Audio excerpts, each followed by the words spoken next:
Hello, and welcome to today's event, Exuberant Architecture, Exploring Modernism Through the Lens of Wayne Thom. My name is Susie Norshot, and I am the Southern California Studies Librarian in Special Collections at the University of Southern California, USC Libraries. The libraries are delighted to be co-sponsoring this event with several partners, the Los Angeles Conservancy, the Southern California chapter of Docomomo, and USC School of Architecture's graduate program in Heritage Conservation.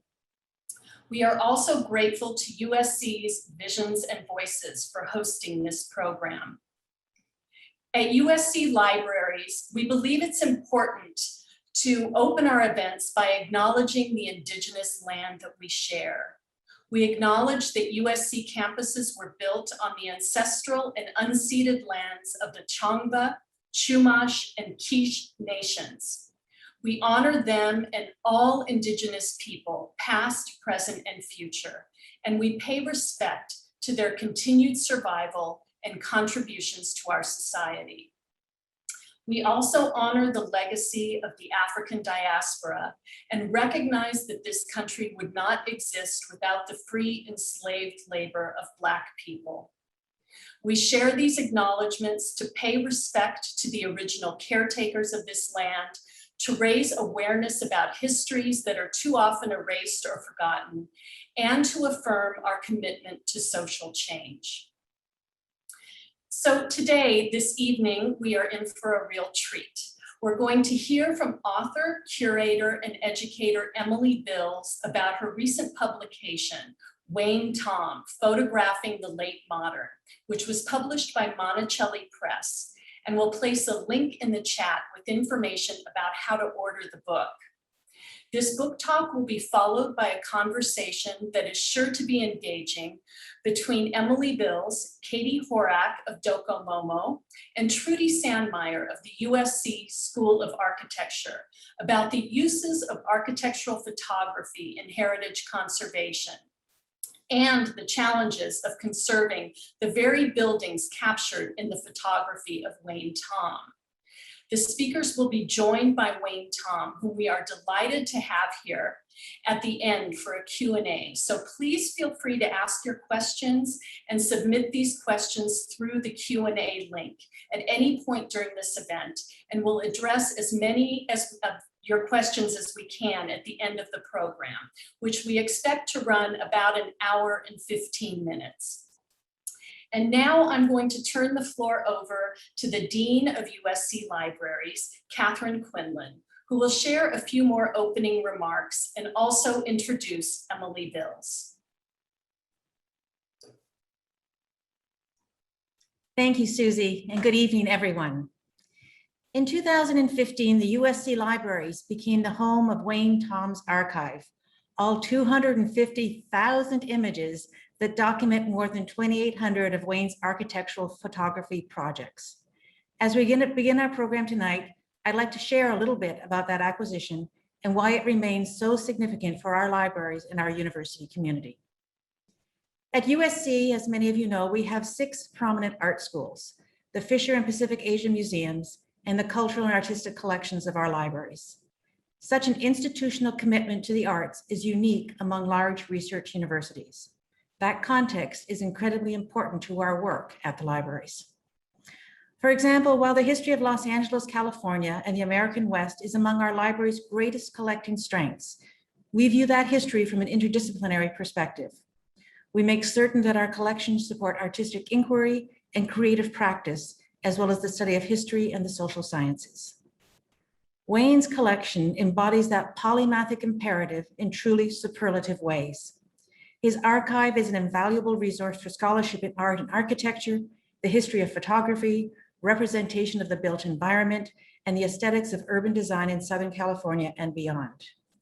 Its geographical reach helps students and scholars understand Los Angeles as a Pacific Rim metropolis. And it is a highly personal collection with thousands of pages of diaries, correspondence, and meeting notes that accompany the photographs. I remember standing in Wayne's garage with him after we looked at the photographic collection, and I noticed all these notebooks. And I said to Wayne, "What's that?" And he pulled a couple of them off the shelf and showed me that they were his way of keeping track of his work. And I asked him if he would be willing to donate that as part of the collection. And I think he was a little surprised that we were as interested in that part of the collection as we were his photographic archives. It's really given an added dimension to the collection that I know our scholars and students have really appreciated. And as Wayne said back in 2015, when we first acquired the collection, his task as a photographer is to capture the sculptural form and illustrate the functional aspect of a building.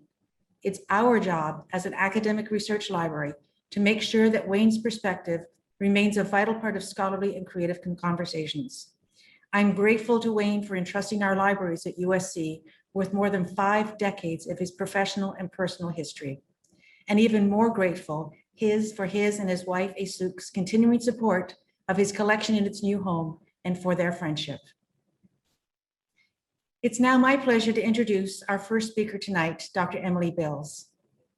Emily has worked with us and many of our students to curate programming, integrate Wayne's collection into the curriculum, and develop remarkable digital knowledge projects. Emily writes extensively about urban history and social and environmental justice. She's the co-author of California Captured, Mid-Century Modern Architecture, and Marvin Rand.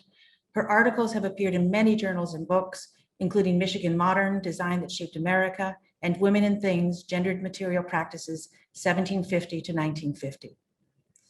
Of course, the book that brings us all together tonight is Emily's most recent volume, Wayne Thom, Photographing the Late Modern. That book is as beautiful in its scholarship as it is in its imagery. And I'm so glad that the staff, faculty, and collections of our libraries are able to support such vital work. Thank you again for being with us this evening, and please join me in welcoming Emily to continue our program. Hi, everyone, and thank you for your kind introduction, Dean Quinlan, to all of you for joining us tonight. Thank you so much.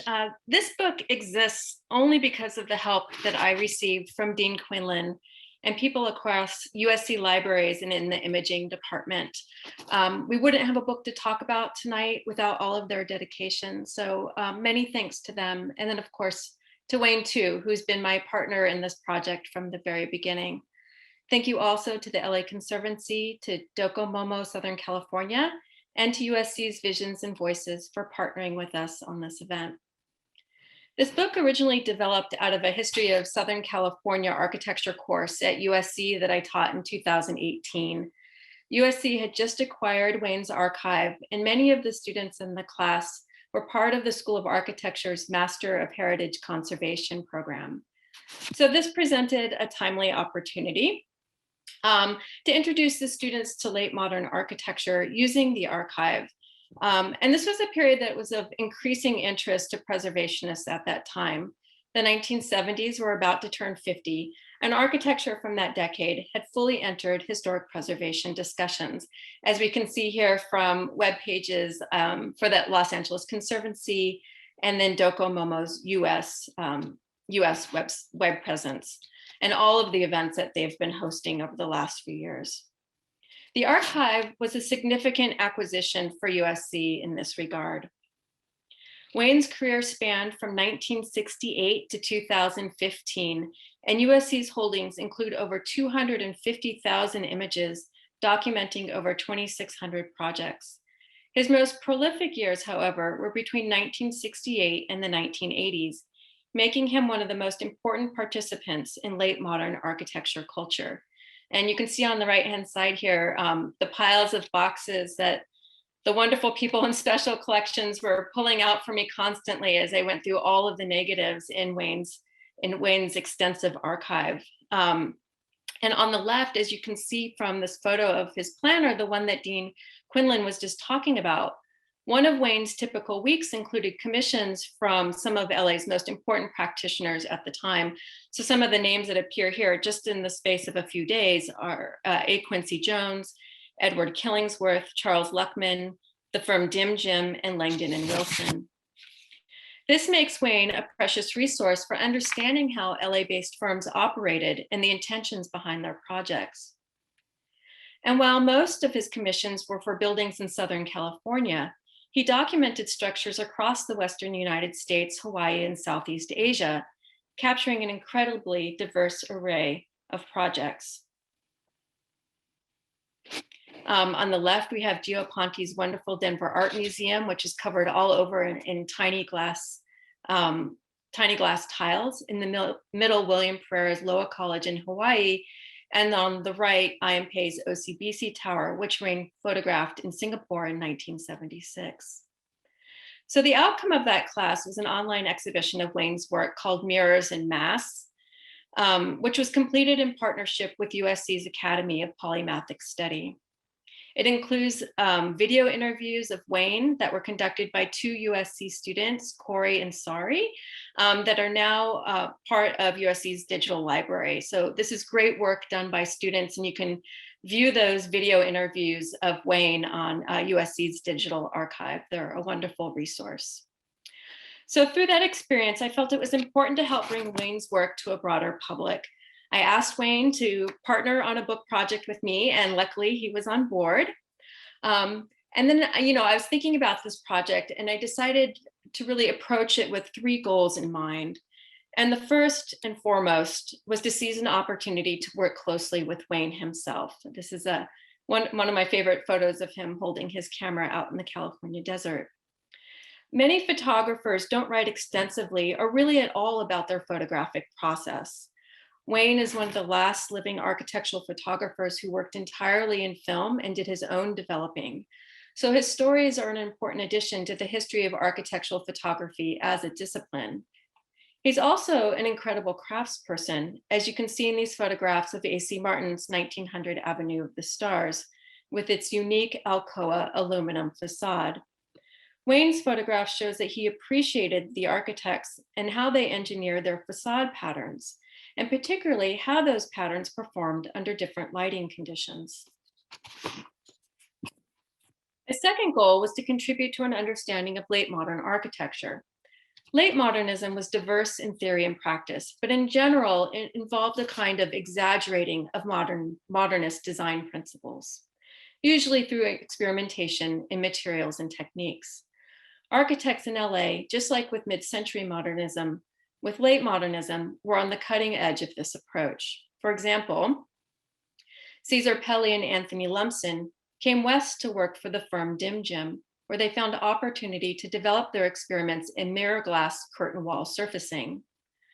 Unlike mid-century designs where extruded exterior mullions create pattern and shadow on building surfaces, this technique involved almost fully recessing those mullions into the facade, which creates this like all over mirror glass smooth appearance.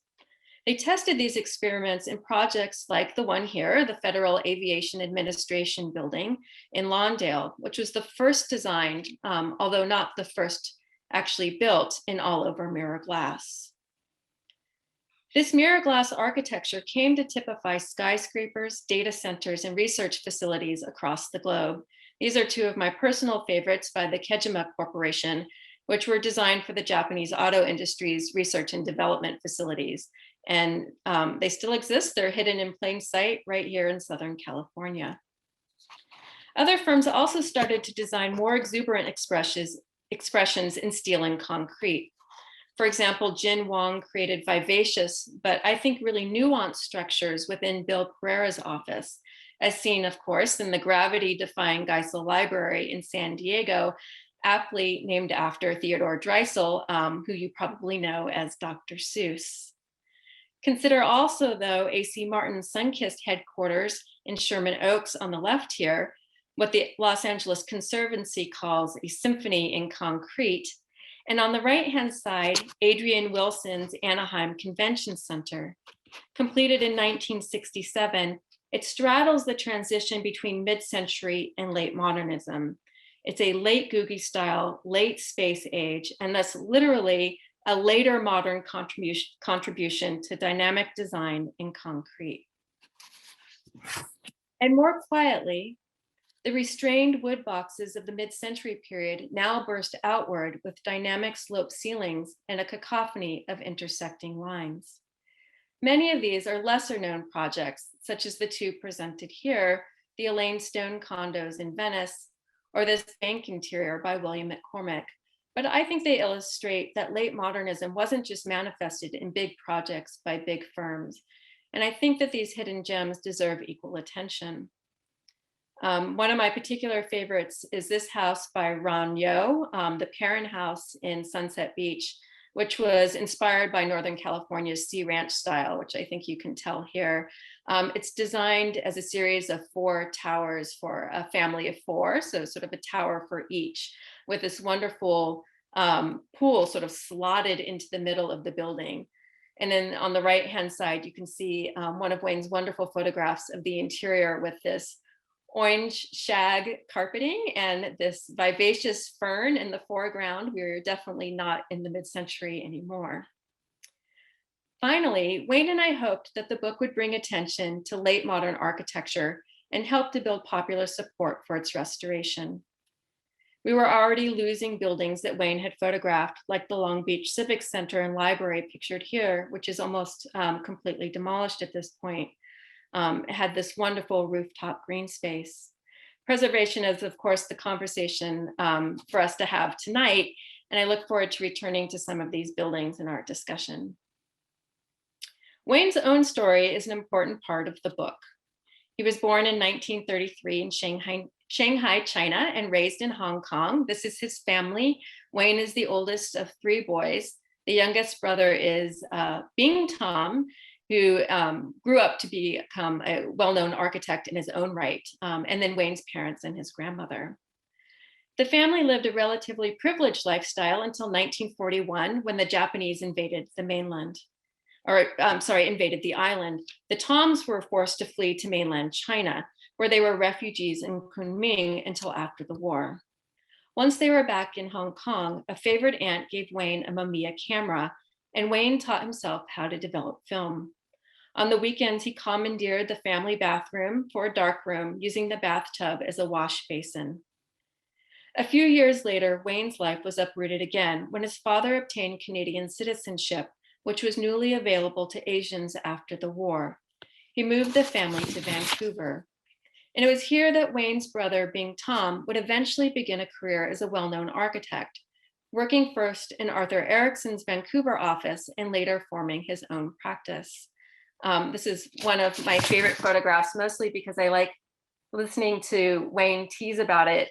This is a photo of Wayne taking a photograph of one of his brother's condo buildings after his brother was a very famous and well-known architect. And that's his brother there who is sweeping the ground for Wayne.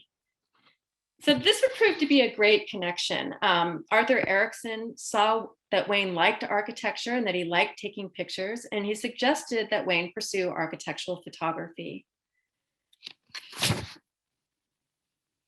One of Wayne's earliest photos is actually Arthur Erickson and Jeffrey Massey's Simon Fraser University in Burnaby, British Columbia, which is this wonderful bridge structure that's built around a central courtyard that's meant to encourage contemplation among the students. And Wayne, I believe, actually took this photograph not on commission, but simply because he was so inspired by the architecture. Once Wayne knew he wanted to be an architectural photographer, he moved to the United States and enrolled in Brooks Institute of Photography in Santa Barbara. It was a skills-based education, and it helped Wayne become a master technician. His first big professional break to prove his skill came when he landed a meeting with A. Quincy Jones in Los Angeles. Jones was a kingpin of Southern California architecture. As a test, Jones sent Wayne out to photograph 5 of his buildings, and Wayne returned 2 months later, having taken his time with this sort of test. And he came back to Jones with these images, 3 of which were of his Northridge Congregational Church that you see here. Jones took a look at the photographs, and he immediately recognized Wayne's skill and athleticism in these particular photos. So consider, for example, the photograph on the bottom left. To get this image, Wayne had to lie on his back with a 50-pound 4x5 view camera held directly upward towards the ceiling. And then he had to hold it there for an extended period of time in order to expose the negative in the dim light. So Wayne showed these photographs to A. Quincy Jones, and Jones surprised Wayne by picking up the phone and calling design directors at 4 important LA firms. He told them that Wayne would soon pay them a visit and to encourage them to give him work. And these design directors included Thornton Ladd of Ladd and Kelsey, Carl Clocke at Albert C. Martin and Associates, Richard Niblack at Charles Luckman and Associates, and Jin Wong at William Pereira's office. So this generous act launched Wayne's career. As Wayne tells it, Quincy was my mentor and my godfather. He put me on the map. Richard Neutra made Julius Schulman. Quincy Jones made Wayne Thom. Part of Wayne's success also had to do with building booms in Southern California. Wayne's new clients were getting many of these commissions. A key example was the rapid expansion of higher education in California, which led to the need for new campuses and buildings. And this is a huge part of the collection. I could actually have written a book entirely on Wayne's photographs of campus architecture. Many of these structures are, of course, on USC's campus. Wayne received a commission to photograph Edward Durrell Stone's Center for International and Public Affairs, which is pictured here in these superb expressions of extreme shadow and light. Other opportunities came when A. Quincy Jones became Dean of USC School of Architecture. Jones built his last important building on campus, the Annenberg Center of Communication, with its dynamic layers of waffle slab ceilings and walkways. And other commissions in Los Angeles County included Jones's Cal State Dominguez Hills and Carl Maston's School of Environmental Design at Cal Poly Pomona. Another transformation was Southern California's skyline. LA lifted its 13-story height limits in 1956, and new towers started to be constructed at that time, but they weren't really completed until the late 60s and early 1970s, right when Wayne came on the scene. So it was great timing for him.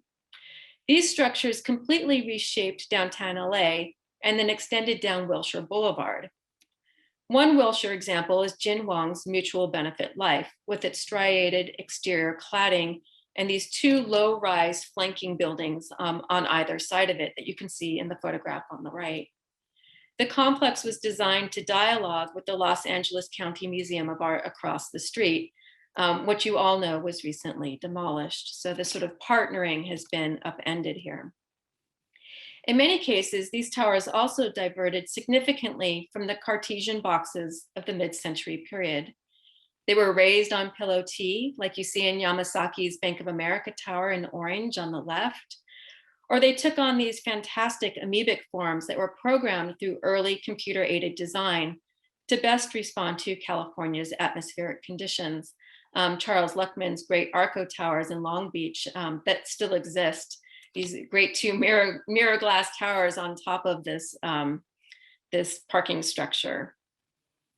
Wayne's skill at capturing tall buildings and his daring approach soon made him known as the high-rise guy. And he could be seen hanging out of an open helicopter door with his 35mm camera, like you see here on the left, or even bribing his way onto window washing apparatus to capture a tower across the way. Perhaps most indicative of this period, however, was the expansion of research and development facilities. During this time, the high-tech campus model developed and is perhaps one of the most prolific design typologies of the period. A classic example was A.C. Martin's Parker Hannafin facility with its low-rise structures with space frame roofs, landscaped grounds, and this dark glass facade that provided secrecy for what was being developed on the inside. Also related is the introduction of data center buildings, such as this one by SOM that was located in downtown LA.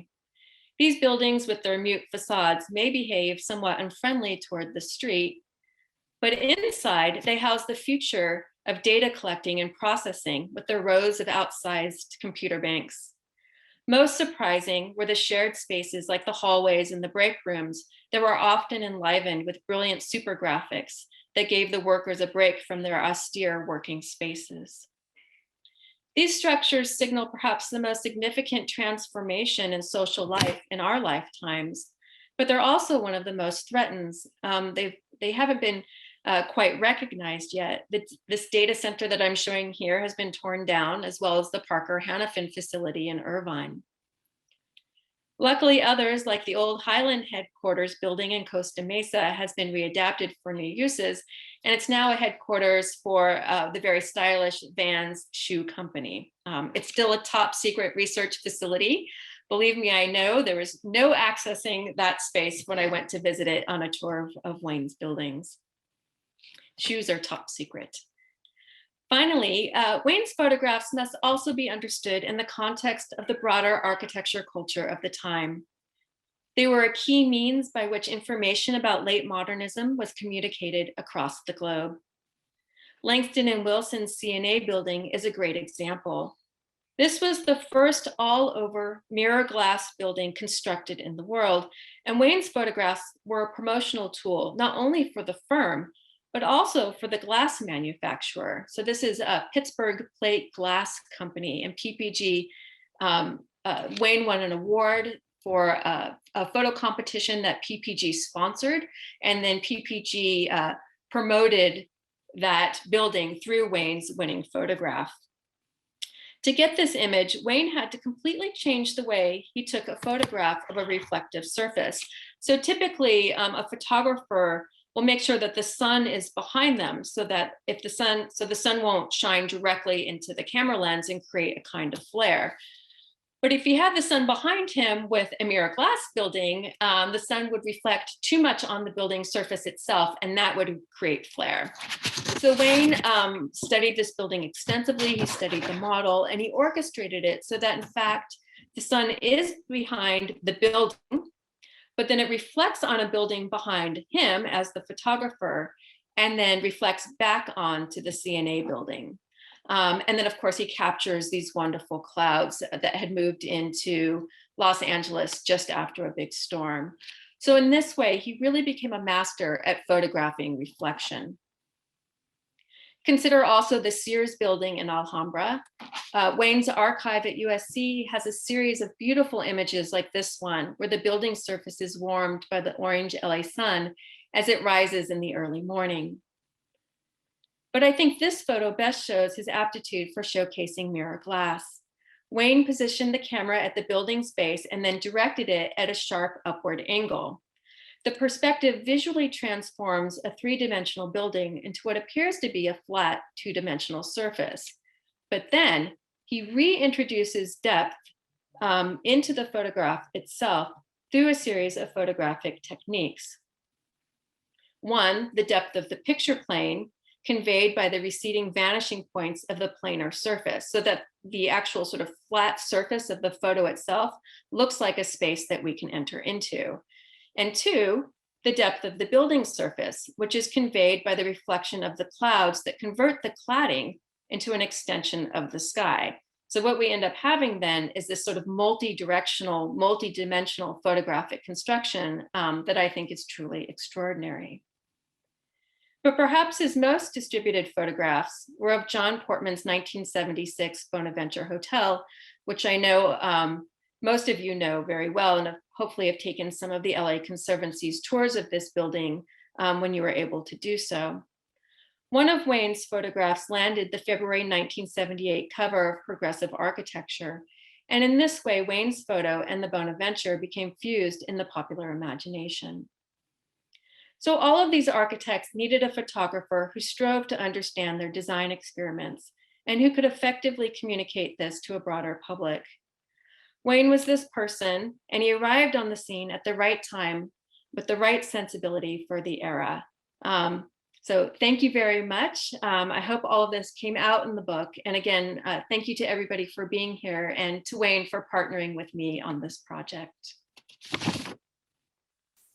Thank you so much, Emily, for that wonderful view into the content and the impetus as well for writing your book. And if anyone has questions or comments for Emily, please enter those in the Q&A link, and we'll address them at the end of the program.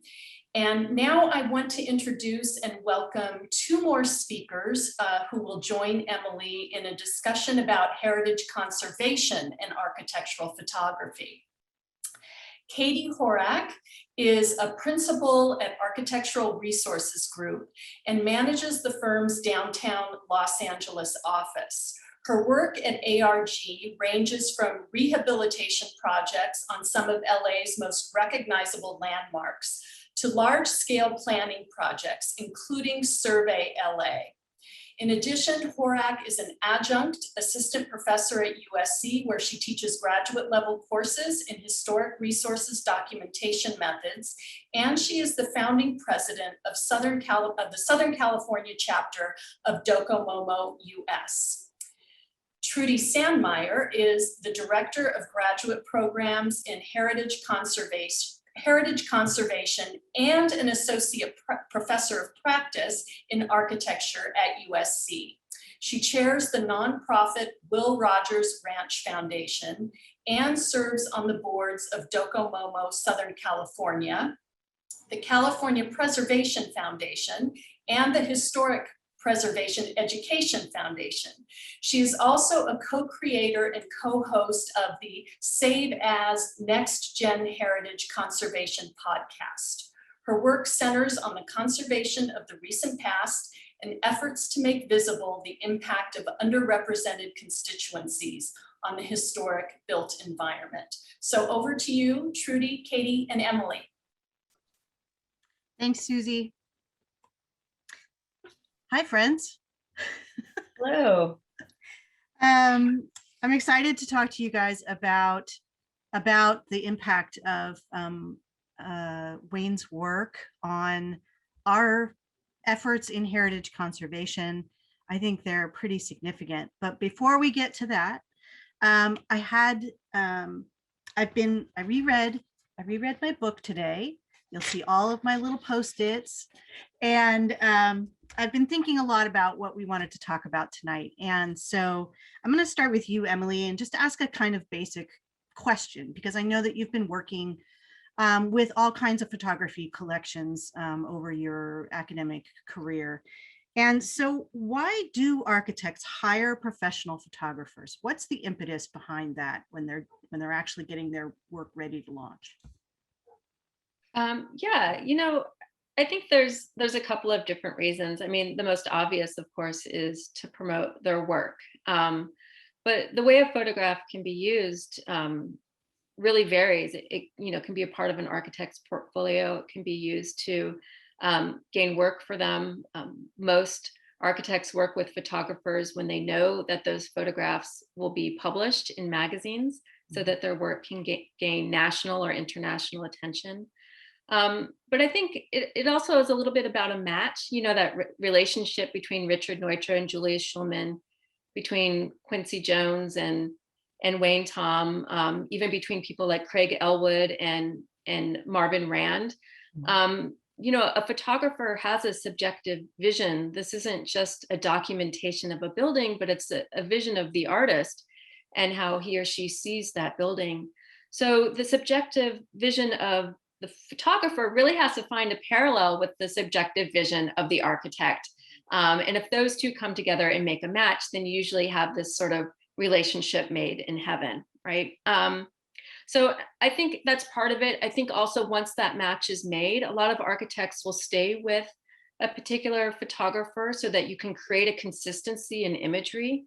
A smart architect will do this so that when anybody sees a photograph of their building, they'll know, that's an A. Quincy Jones building. I know it through Wayne's imagery, his approach to looking at a building. Mm-hmm. Sort of an alchemy relationship between the two.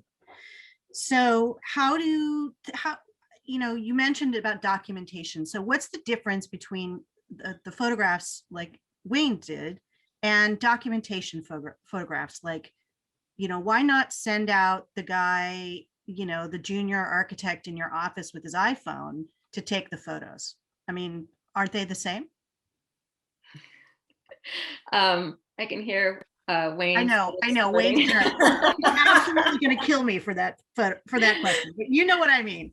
Yeah, no, it's a good question, and certainly there are architects out there who either can't or don't want to budget for a photographer. But I think the obviousness in my response is in the photographs that I just showed you, right?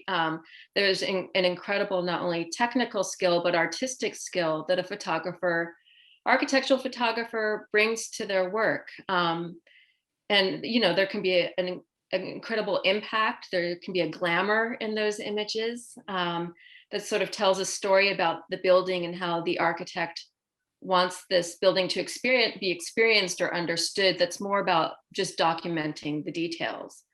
Wayne will talk about it, you know, sort of like it's a piece of functional sculpture. So he's an artist who's photographing essentially another piece of artwork. So there's a real respect between those two artists. I would also want to say, though, you know, that Wayne, like many architectural photographers, but I would say particularly with Wayne, really took the time to understand the buildings themselves and to understand the architect's dedication to design details, to materials and techniques. And you can see this in sort of the loving way that he photographs facades.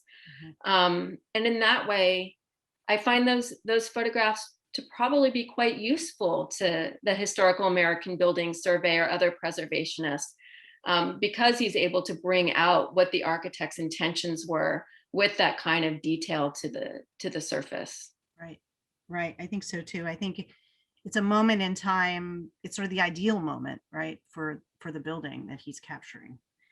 So there were other architectural photographers working at the time. You sort of talked about that in your talk. So, you know, what kind of set Wayne's work apart from, say, Schulman, who was also still working at this point and taking photographs of architectural stuff around LA? Yeah, Marvin Rand and Julius Schulman were still on the scene when Wayne showed up. So those were sort of big shadows to step into. But I don't know, there were new buildings, a younger generation of architects who were sort of innovating within some of these larger firms. And I think Wayne really came on the scene at sort of this transition time between mid-century and, you know, photographers who came on the scene a little bit later, like Tim Street Porter or Grant Mudford, right? And so he's, in one way, he's in the right place at the right time. And I think those younger architects who are designing with new materials like mirror glass were really interested in what Wayne could do, right? And Wayne has an incredible ability to photograph mid-century architecture, as we can see in buildings like the RCA building, his photographs of that building. But at the same time, he had this sort of fresh eye that was unencumbered from the the buildings of the past. I think also, you know, LA was changing. So whereas, you know, people like Marvin Rand was quite skilled at photographing tall buildings, he didn't sort of cut his teeth on an LA that was a tall LA. And so Wayne also comes in and he has this great athleticism. He's very charming. He knows how to get on the sides of buildings in order to get the perspectives that he needs to photograph the tall building typology, which is, you know, really kind of new to LA. Yeah, that's cool. Well, so Katie, now it's your turn. So, you know, one of the questions that I think we hear a lot when we're talking about buildings of this era is, you know, don't all late modern buildings kind of look the same? Aren't they all, you know, the same building, just different color glass, maybe a slightly different shape? And, you know, should we even care about this in conservation? Why are we even bothering? Well, I think that, you know, clearly they don't all look the same. And I think that's so well captured in Wayne's photographs and in Emily's book and her talk, is that they don't all look the same. And that's something that characterizes late modern architecture, this plurality of different materials and different ideas. And Wayne really captured that ethos, the plurality of late modernism with his photographs. You know, there was a real celebration of materials in a new way with the concrete buildings and with the glass skin buildings and with using wood in new ways. And those are all extremely different things. Photographing Geisel Library is a totally different thing than photographing CNA or a glass skin building. So how do you capture all of those buildings, which just, I think too, and this kind of gets into the heritage conservation question, is there probably people who questioned at that time if those are beautiful buildings, but they were truly beautiful. They were never more beautiful than when Wayne photographed them. And that's what makes the photographs that he took so useful to us today, to remind people that even though they're 30, 40 years old and maybe in disrepair, they're absolutely gorgeous buildings. You know, through Wayne's eyes, we know they're beautiful. We just need those photographs sometimes to remind people. Well, and we do know, architecture goes in and out of fashion. And so sometimes these images remind us why they were kind of at the peak of their field at the moment. So how do they help us in heritage conservation and the conversations we're having right now about these issues, not just here in LA, but really across the United States and around the world with buildings of this era, late modernism? How do images like this help us do our work? Well, Trudi, I just happen to have some slides I can pull up to illustrate this. So I'm going to do that because we're here to talk about Wayne's work and how better than by looking at his photographs. And I'm here wearing a few different hats as a historic preservation consultant at ARG and an educator at USC, but also as an advocate working through Docomomo. And we've used Wayne's photographs, or I have personally, in all of those capacities. And hopefully you can see my screen here. Yes. This is the RCA headquarters building that Emily mentioned. And this gorgeous photograph, this building is almost impossible to photograph now on Sunset Boulevard because of the way it's kind of constrained, but the building is also significantly altered. So the left, obviously Wayne's photograph, on the right is how it looked back in 2011. It looks very much the same today. So, as we're doing this work in the field, we're really trying to understand the integrity of historic buildings. We rely so much on the architects, the photos that Wayne and others would do for the original architect, which would capture all those original elements in the spirit of the building. So here it's kind of a sad photo on the right of what the entrance looks like today, which, just by the naked eye, we can look at this and know that something is amiss, something's going on, it's been altered significantly. But when you look at Wayne's photographs, you certainly know exactly how it was changed and what an impact that had on the entrance of the building. This is another, not to really bring the conversation kind of down and be depressing, but this is another kind of sad example. This is the Chart House in Ventura, where you can see Wayne's beautiful photographs. This is a small building compared to what he was probably accustomed to photographing, but he captured this really wonderful restaurant just on the bluff above the sea. And then on the right is what the building looks like, or it looked like in 2016. And you can see the removal of the fins, the removal, a lot of that wood cladding completely changed the appearance of this building. Another very sad photo of the building on the inside, where, just completely different. And we would know that it had changed, but really to what extent isn't known until you see these beautiful photographs that he had done originally.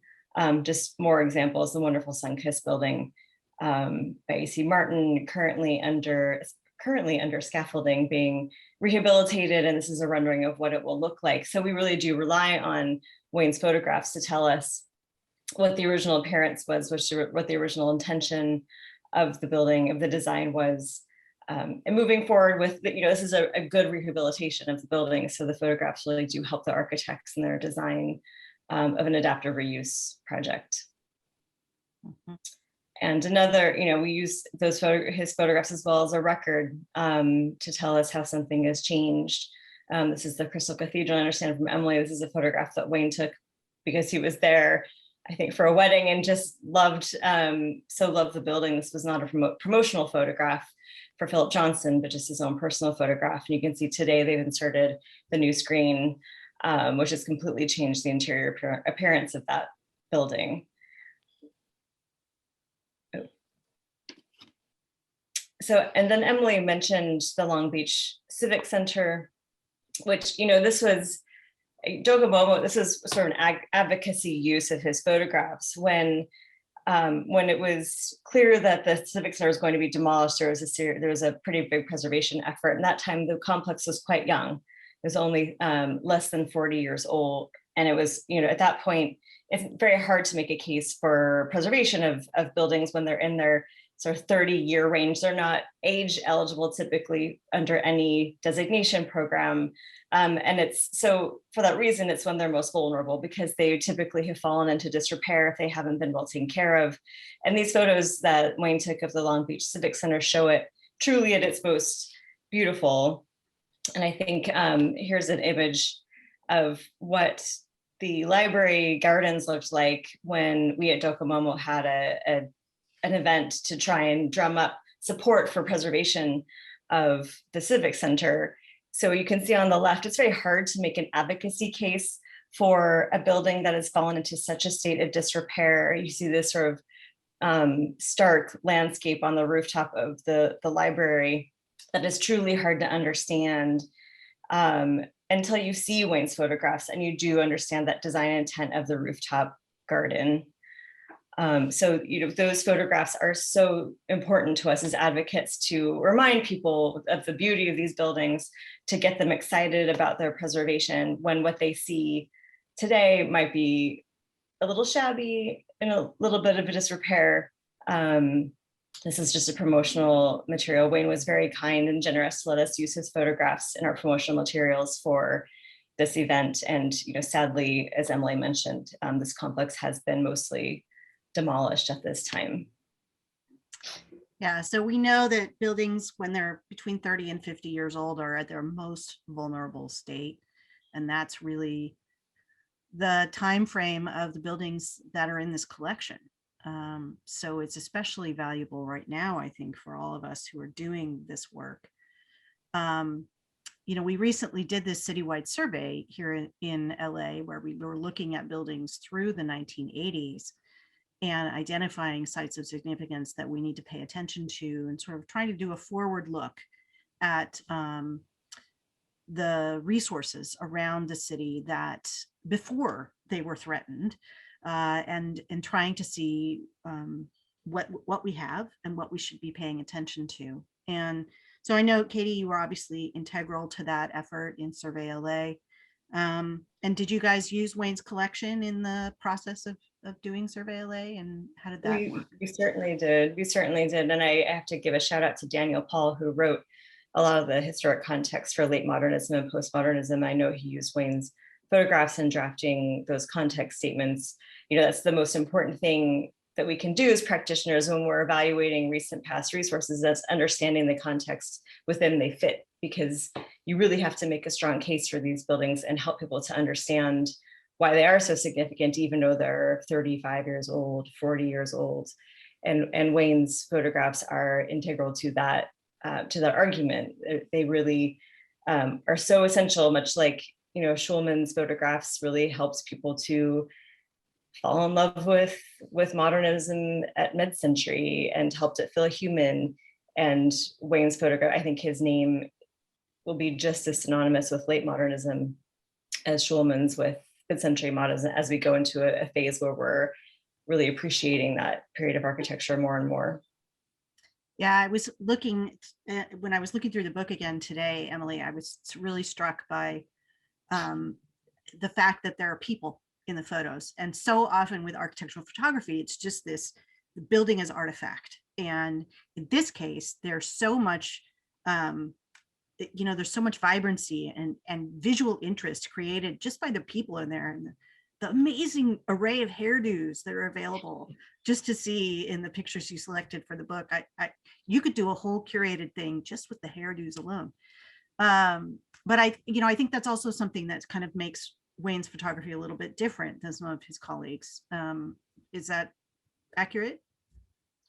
Yeah, perhaps, and a lot of times architects don't like people in the photographs. They want it to be just about the building. And Wayne never posed people in photographs the way Julius might. All these architectural photographers have their own approach. But he did think people were important. And I know he's here tonight and he can probably speak to that. But he always told me, if you have a new bank building or you have a mall and there are no people in it, it looks like the building failed.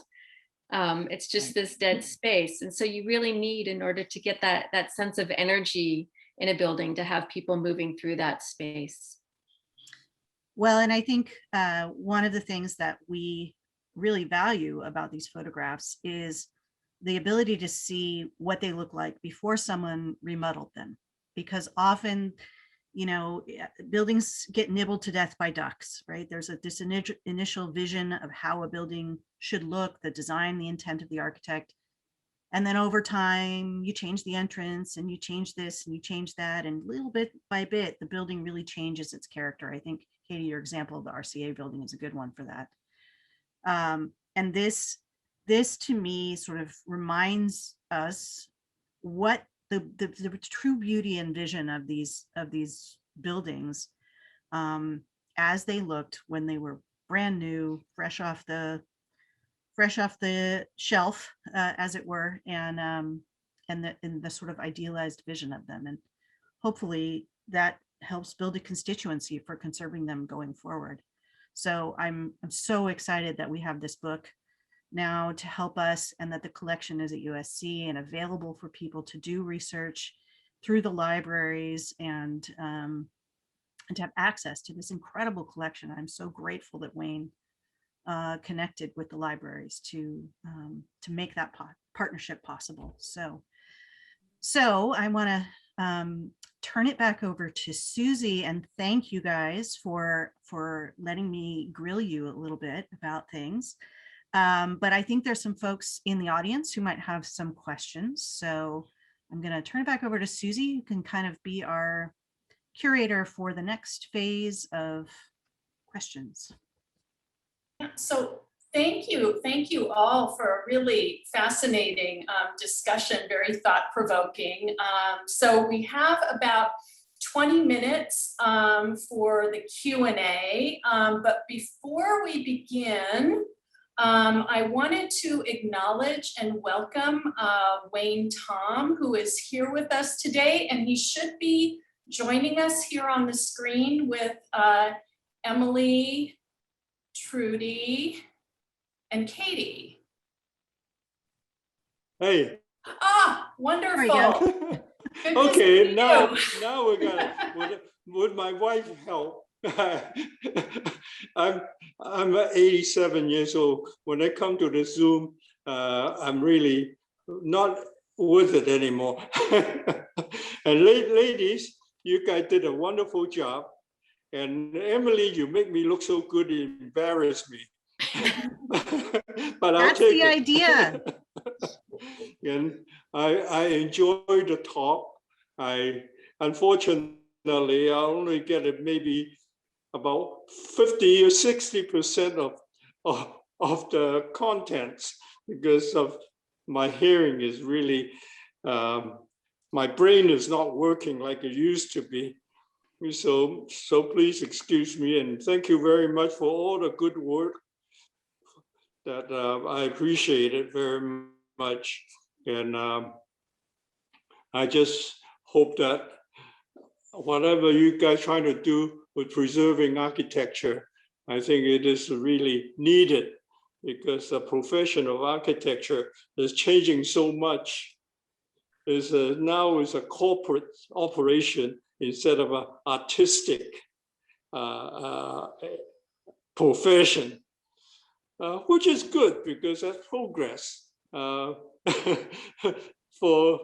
good or bad, we just have to live with it. So thank you. Well, you know, Wayne, while we're waiting for questions to come through, maybe I can start by asking you know, so much of this late modern architecture we have been looking at and treated to this evening is of such large scale, or has these kind of challenging reflective surfaces, sculptural qualities. What would you say was sort of the biggest challenge for you? Maybe if you could think of a particular building or project that was particularly challenging for you to capture. Well,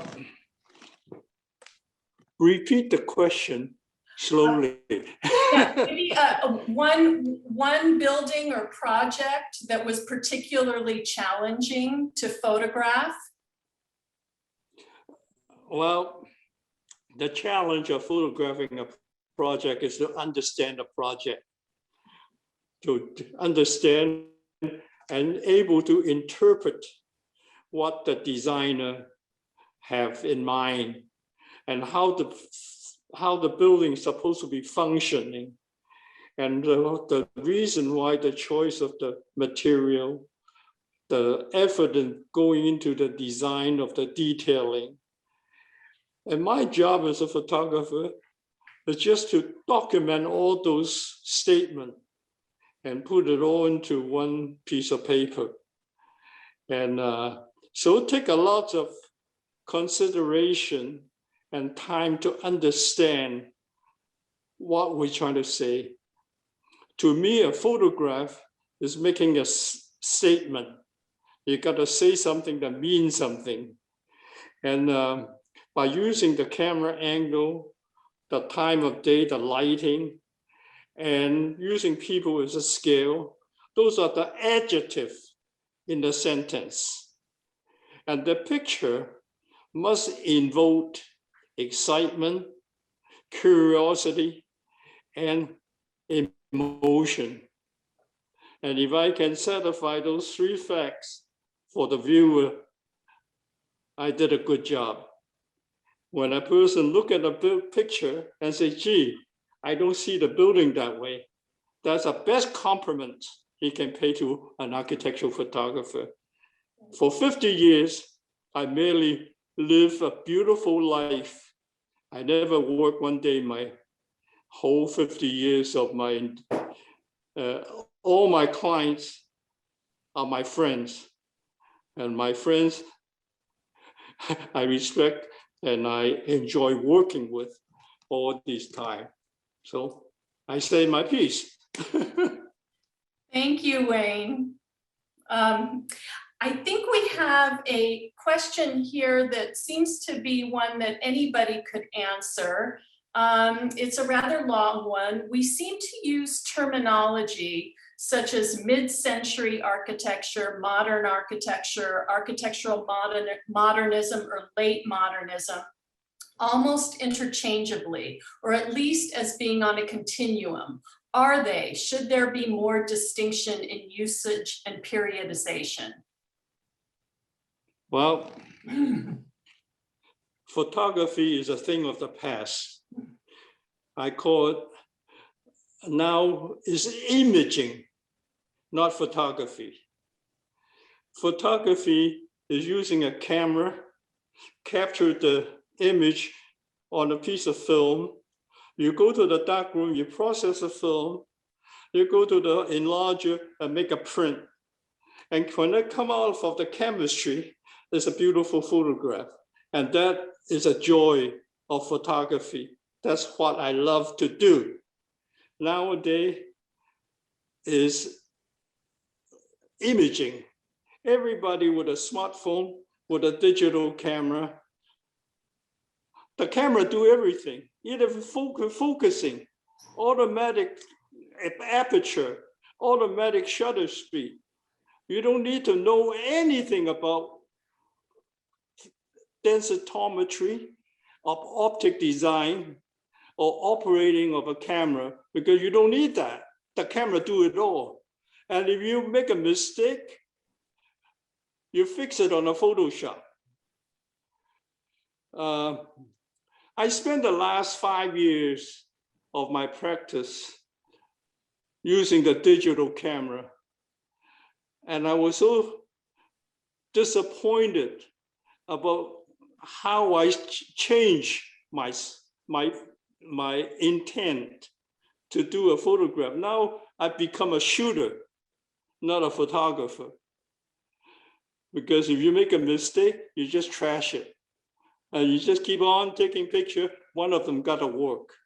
But in the old day in the photography, I have to perceive what I'm gonna, the final photograph gonna be look like, and then apply the technology know-how, technical know-how to achieve that through darkroom technique and through camera technique and through optic technique, and understand the film, understanding the lighting. Now, with digital camera, the camera do it all, and the Photoshop will save your day. And this is really, I haven't touched a camera for the last 5 years since I turned the archive over to USC. I have not touched a camera because I'd rather live with the memory of my beautiful life of doing photography. And to me, digital, it's not photography, it's imaging. I'm a photographer, I'm not a shooter. I don't go to a shoot, I'll go to an assignment. I don't take snapshot, I take photograph. And my photograph make a statement. End of my speech. Well. And did anybody want to follow up on that? I was glad that Wayne took it because that's a doozy of a question from Ruth. So, those are excellent questions. I think the answer is yes, a general yes.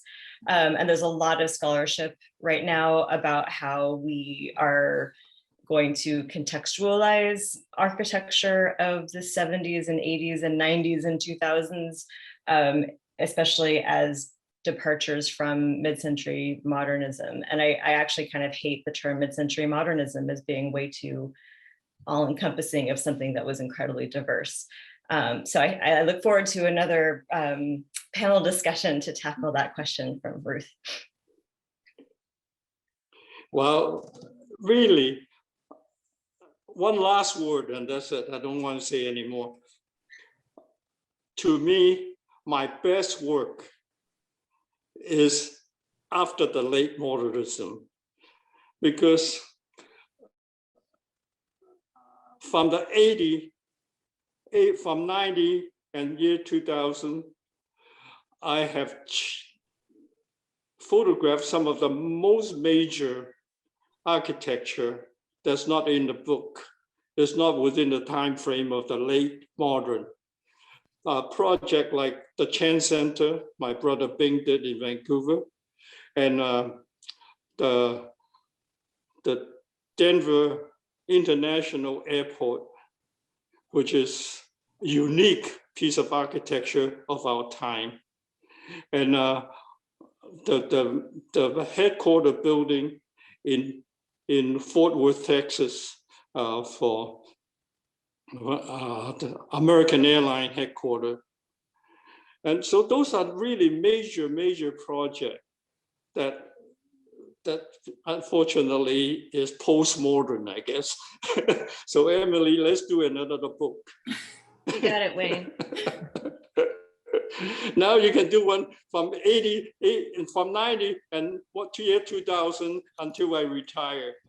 See, I changed my practice the last 5 years, concentrate on the smaller firm, the sensitive to design, not making money or satisfying the developer.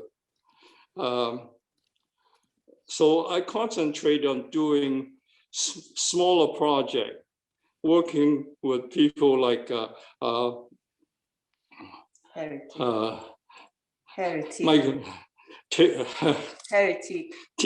Harry Teague, one of my favorite friends,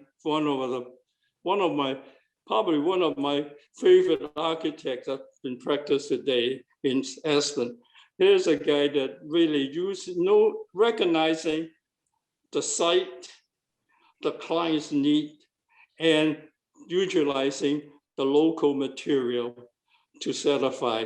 I mean, it's really, the design is so different. Like David Warner and Carl Worthington, he's still working. And so, there's a smaller office. I still have the personal touch, still able to practice an artistic way of doing photography instead of producing an 8.5 by 11 proposal.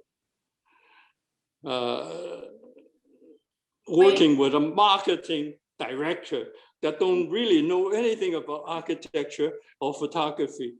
And they have a budget to produce an 8.5 by 11 proposal. They don't need architectural photographer anymore. They just need a postcard picture. So again, Wayne, we do have one good, really interesting question here for you from somebody in the audience. If you are still actively photographing today, is there a recent building in Southern California that you would want to shoot? A recent building? well, unfortunately, I'm not traveling around anymore, and I'm really not familiar with all the new building in town. There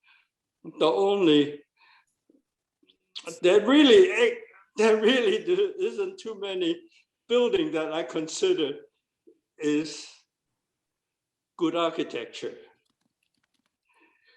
Like the concert music, the Disney Hall.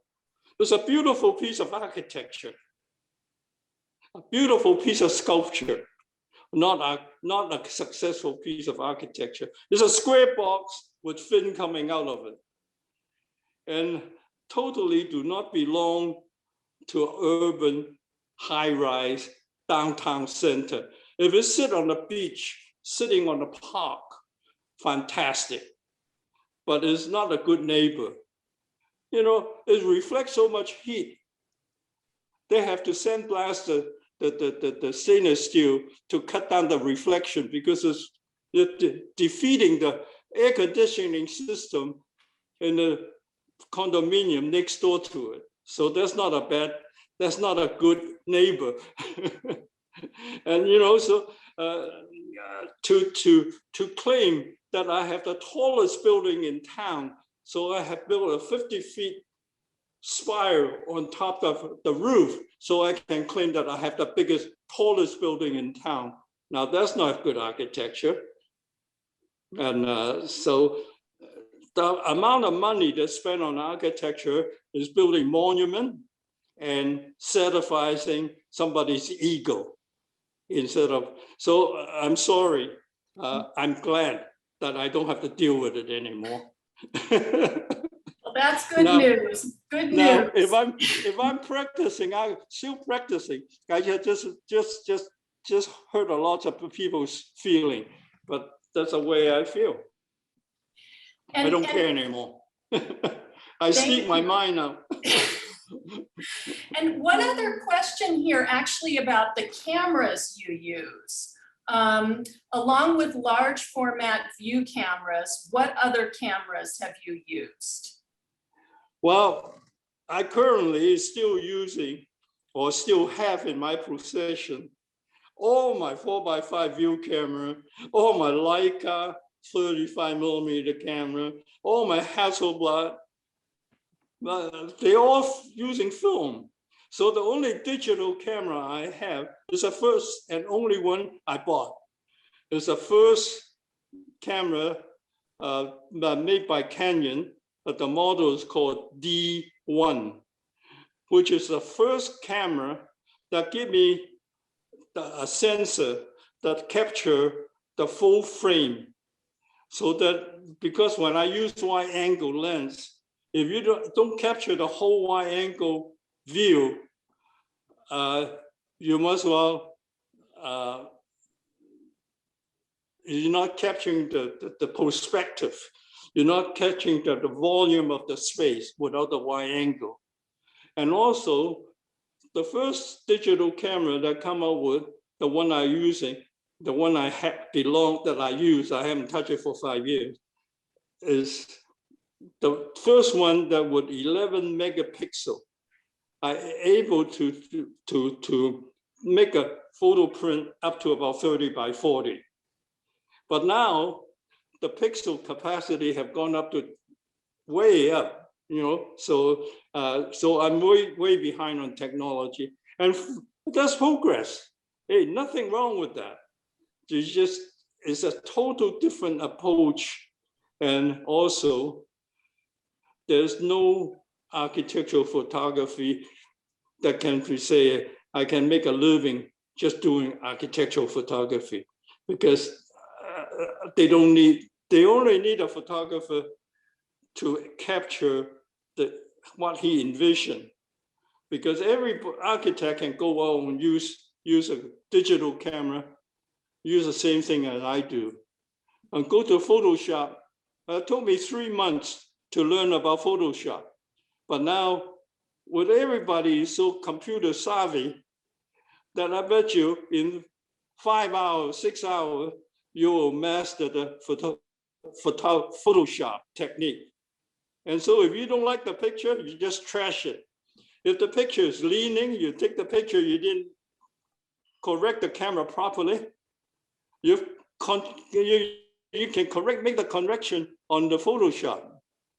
Yeah, you just scroll down, edit, and transformation, and you just straighten it out. You don't like the the water hydrant in the sidewalk, you can erase it. You don't have a green lawn, you can plant one.